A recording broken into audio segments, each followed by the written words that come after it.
ఎన్నికల హామీలు అమలు చేయాలంటూ వికారాబాద్ జిల్లా పరిగి బస్టాండ్లో వినూత్న రీతిలో ఆందోళన చేశారు దివ్యాంగులు.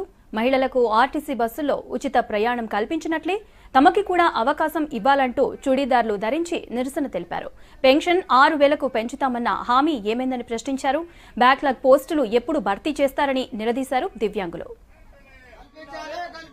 వికలాంగులకు ఉచిత ప్రయాణం కల్పించని రాష్ట్ర ముఖ్యమంత్రి రేవంత్ రెడ్డి మొండి వైఖరి. వికలాంగుల ఐక్యత, వికలాంగుల ఐక్యత కల్పించాలి. ఆర్టీసీలో వికలాంగులకు ఉచిత ప్రయాణం వెంటనే,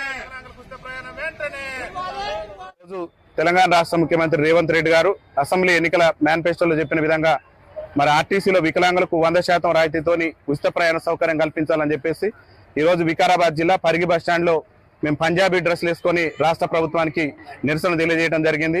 మా నిరసనను చూసైనా రాష్ట్ర ముఖ్యమంత్రి గారు తక్షణమే ఆర్టీసీలో వికలాంగులకు ఉచిత ప్రయాణ సౌకర్యం కల్పించాలని చెప్పేసి భారత వికలాంగుల హక్కుల పరిరక్షణ సమితి రాష్ట్ర కమిటీ పక్షాన మేము రాష్ట్ర ముఖ్యమంత్రి గారిని డిమాండ్ చేస్తున్నాం. అదేవిధంగా గౌరవ మంత్రి గారు పొన్నం ప్రభాకర్ గారు కూడా రవాణా శాఖ మంత్రి ఉన్నారు. ఆర్టీసీ బస్సులో ఇప్పటికే మీరు మహిళలకు ఉచిత రవాణా ఇచ్చిన తర్వాత కనీసం సీట్లు కూడా దొరక్క మేము నరకయాతన అనుభవిస్తున్నాం. ఆర్టీసీ బస్సు ఎక్కాలని ఎన్నో ఇబ్బందులు ఎదుర్కొంటున్నాం.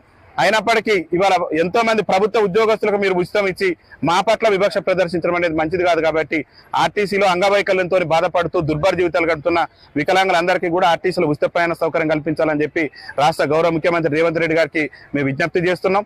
అదేవిధంగా మా పింఛన్లు కూడా గెలిచిన నెలలోనే 6,000 రూపాయలు చేస్తున్నారు. అదేవిధంగా మా వికలాంగుల బ్యాక్లాగ్ ఉద్యోగాలు భర్తీ చేస్తున్నారు. మా సంక్షేమ శాఖను ప్రత్యేక శాఖకు గుర్తిస్తున్నారు.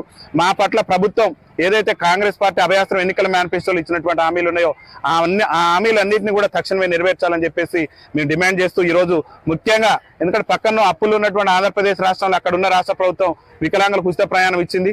మీరు ఉచిత ప్రయాణం కల్పిస్తారని చెప్పేసి రాష్ట్ర ఎన్నికల మేనిఫెస్టోలో పెట్టి కూడా నేటి వరకు కూడా అమలు చేయకపోవడంతోనే మా యొక్క ఆవేదనను రాష్ట్ర ప్రభుత్వాన్ని మేము ఈ రోజు తెలియజేయడం జరిగింది. కాబట్టి ముఖ్యమంత్రి గారు, గౌరవ మంత్రి గారు, రాష్ట్రంలో ఉన్నటువంటి ఎమ్మెల్యేలు, మంత్రులు అందరూ కూడా దూరదృష్టితో ఆలోచించి రేపు అసెంబ్లీ సమావేశాల కంటే ముందే మా అందరికి కూడా ఉచిత ప్రయాణ సౌకర్యం కల్పించే విధంగా ఆదేశాలు ఇవ్వాలని చెప్పేసి రాష్ట్ర ప్రభుత్వం